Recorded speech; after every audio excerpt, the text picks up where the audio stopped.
let's talk a little bit more in terms of a domestic focus. Let's rather look at capital in South Africa from a domestic perspective.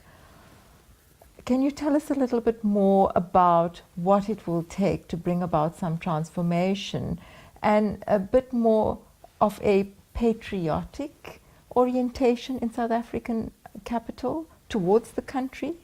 Is it likely to happen? The South African capital sector are doing excellently. The last 20 years, in spite of the great recession in America, the South African capital sector, look at the prices at the stock exchange, has done excellently, but they are now making their huge profits in foreign countries.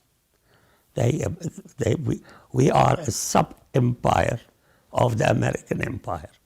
South African business corporations have become transnational corporations, have production lines in China, in Poland, in Brazil, everywhere.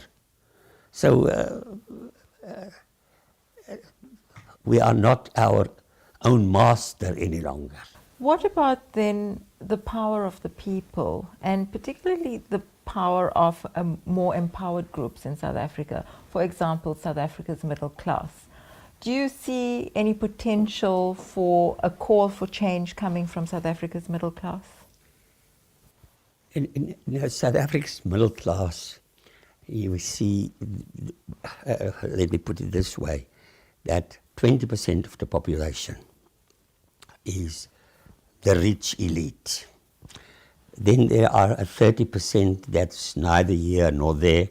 They are what one can call a petite bourgeois.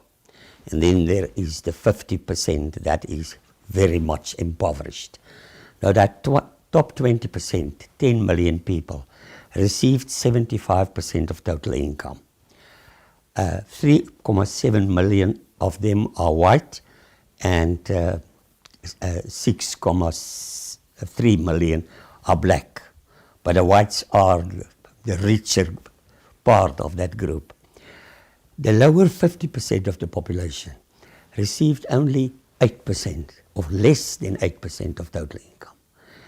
Now, it is a shocking situation.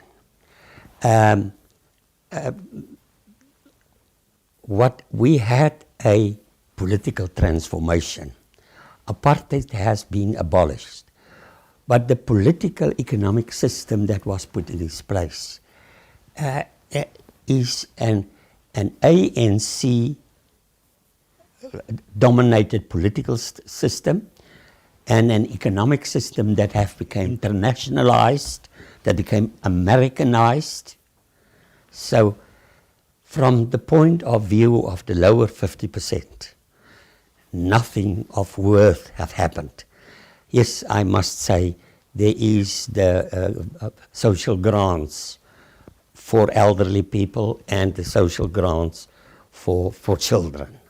That's the only positive thing that happened, but it is not good enough. The living conditions of that lower 50%, 25 million people, of which 24 million is Africans, are rather shocking.